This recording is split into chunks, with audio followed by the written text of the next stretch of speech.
For Creamer Media's Polity, I'm Shannon de Rehove. I'm at the Institute for Security Studies speaking to Gareth Newham about the professional policing campaign which was launched earlier this month. In your campaign, you call on the South African public to actively promote professional policing through your slogan, Reward a Cop, Report a Cop. Why is a campaign like this necessary? Through our research, we found, especially amongst communities, that many people didn't know how to report instances of bad policing, where they're being victimized in various ways: abusive policing, violence, theft from crime scenes, or corruption, extortion. So it was clear that a lot of people just really didn't know who they could report to. In one study we did last year, we did around 35 different focus groups in different communities, informal settlements, townships, suburbs, inner city areas, peri-urban areas in Gauteng, Western Cape and KwaZulu-Natal. We interviewed just over 150 people, identified 50 specific instances which would have been either illegal activity or conduct by police or against the disciplinary regulations based on what the police were doing. And only one person out of those 50 had tried to report it to a police station and hadn't been very successful. They hadn't really heard of the various mechanisms. They didn't know you could report anonymously and what you should report. And so that was the one element of the campaign that we realized there's a need for.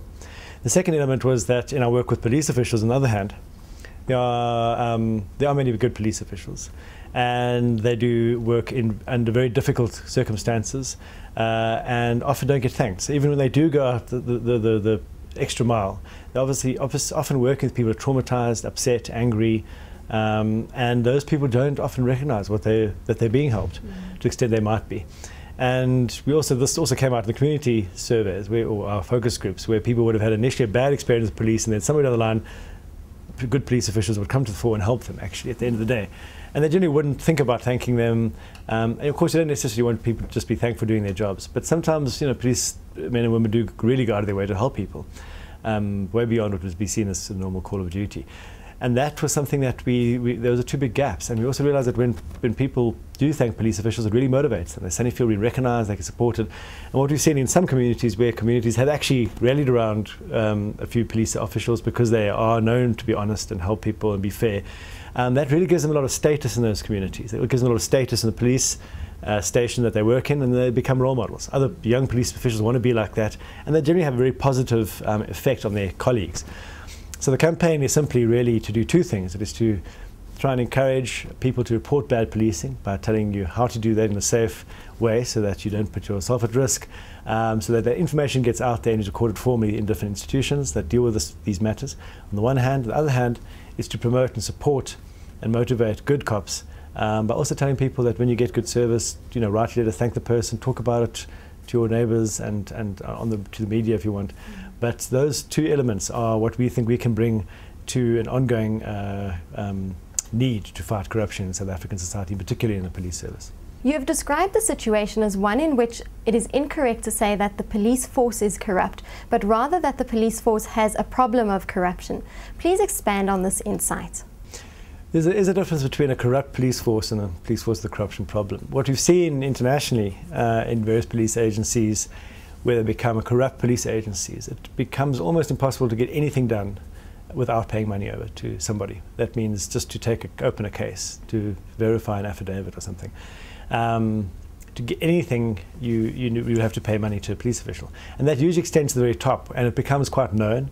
It becomes quite normalized, where the public, and there are various instances in many countries around the world where this happens, particularly in Africa, Democratic Republic of Congo and others, where it's not even seen as outrageous. It's seen as just the way you do it,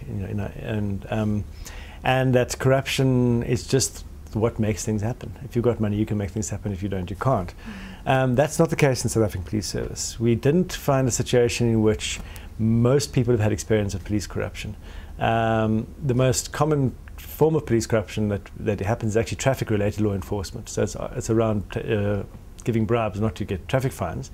But when it comes to actual policing, we saw in victimization surveys around 5% of people who had engaged with the police saying that they had some form of corrupt engagement. Okay, it's not a very accurate way or reliable way of getting measurements, but certainly if the South African Service was a corrupt agency as defined in the literature, and as we can see in other agencies, we would see the kinds of results we would get in other parts of the world, where up to 70% of people say they think the police are corrupt and have to pay money.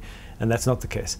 So we do know that some stations are more corrupt than others, that certainly big police areas, such as big cities, lots of different things going on there, tend to have a wider range of corrupt practices going on. But at the moment, we would say that probably a majority of South African police services members don't regularly go around getting involved in corruption. They do take their jobs relatively seriously, so which is a good finding. We were happy about that.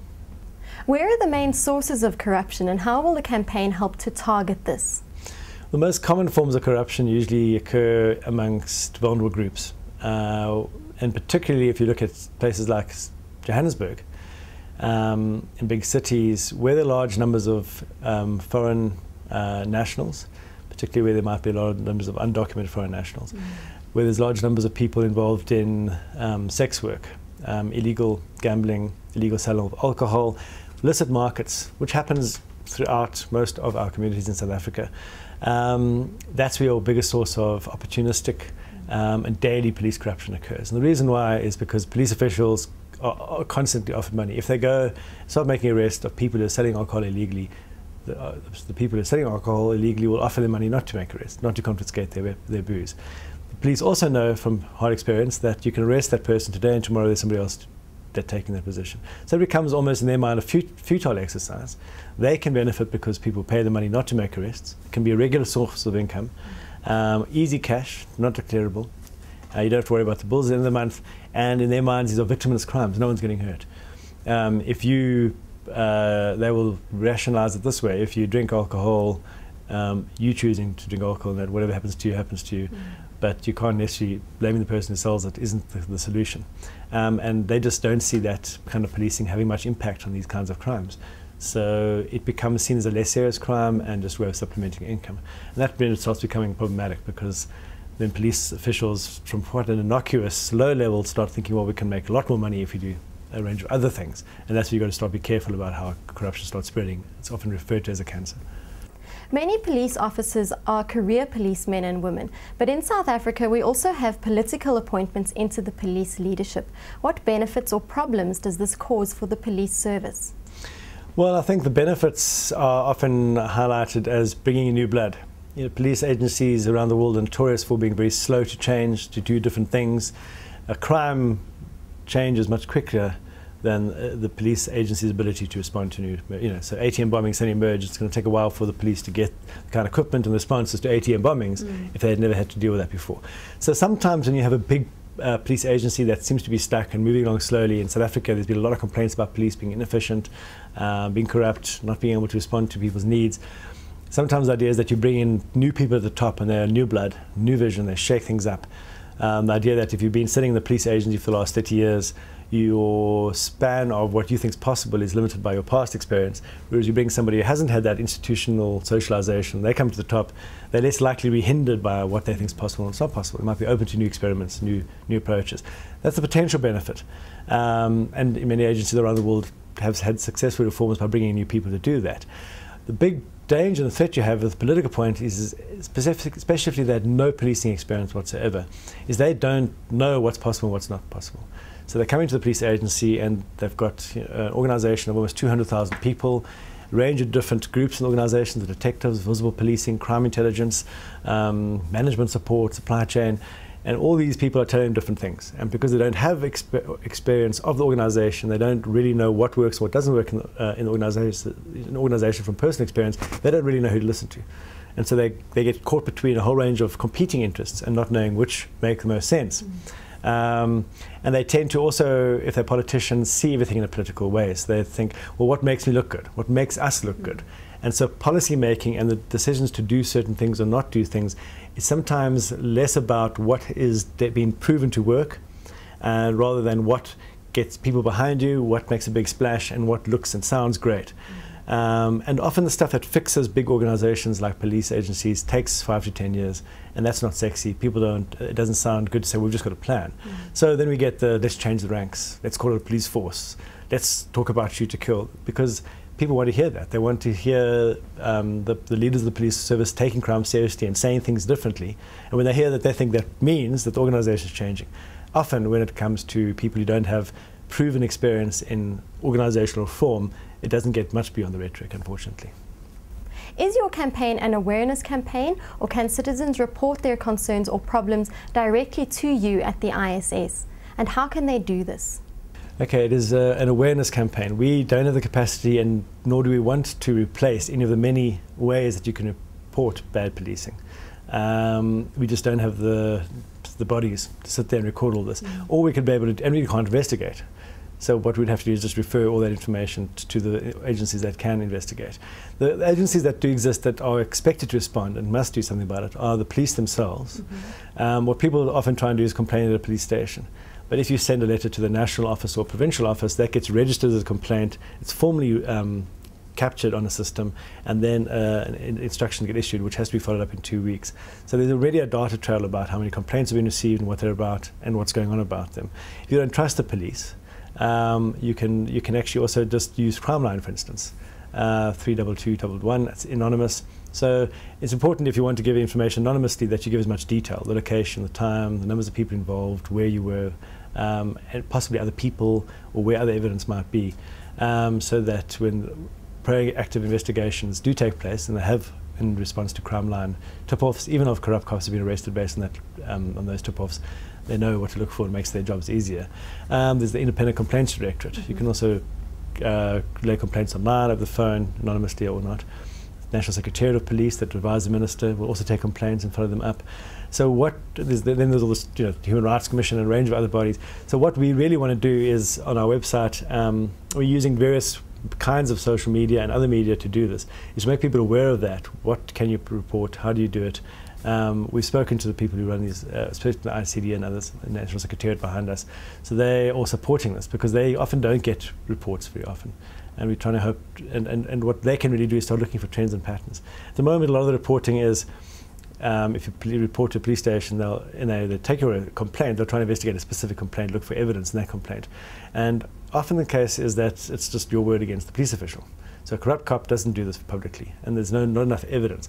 But if the National Secretariat, the Independent Complaints Directorate, and the new legislation suddenly get 10 complaints of corruption or abusive policing from one police station in a month, and they're from different people, there's a pattern, there's a systemic issue there, and then the new law compels the ICD to do proactive systemic investigations to corruption.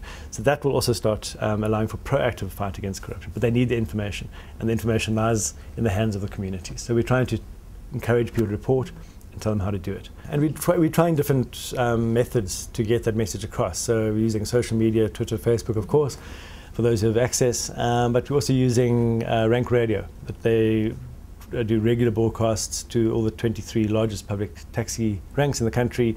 We're translating a lot of the stuff into different languages. We've got podcasts that community radio stations can play. So we're trying to experiment to get as many people to get aware of this message as possible. This is a large project for the ISS to take on. Who else is involved, and how does it work? Well, we've been funded by the Open Society Foundation. They're giving us the funding for this, and the initial phase of the campaign is 4 months. We will need to get additional sponsorship from hopefully corporate sponsors or other funders if it is to go longer than that. But after 4 months, we'll have a good sense of who we reached, how far it's gone, and be able to then just do an evaluation. Did we see complaint levels going up? Did more people were police officials getting thank you letters or that kind of thing? Then we've been endorsed by the Minister and the National Secretariat of Police. We've been endorsed by the South African Police Union, SAPU, and we've also been endorsed by Prime Media's Crimeline. Yusuf Brahmji was very supportive. So that was our sort of initial call. And then since the campaign's been launched, we've had a lot of messages of support and other organisations asking how they can get involved, and we're busy discussing that with them. So we really want anybody who works with the police or has a community that they want to, what we've done is provide the materials and explain and assist people understanding what to do, and make that available in different formats. So that's how we're working. Well, we wish you all the best. I really hope it's successful. Thank you very much. Thank you.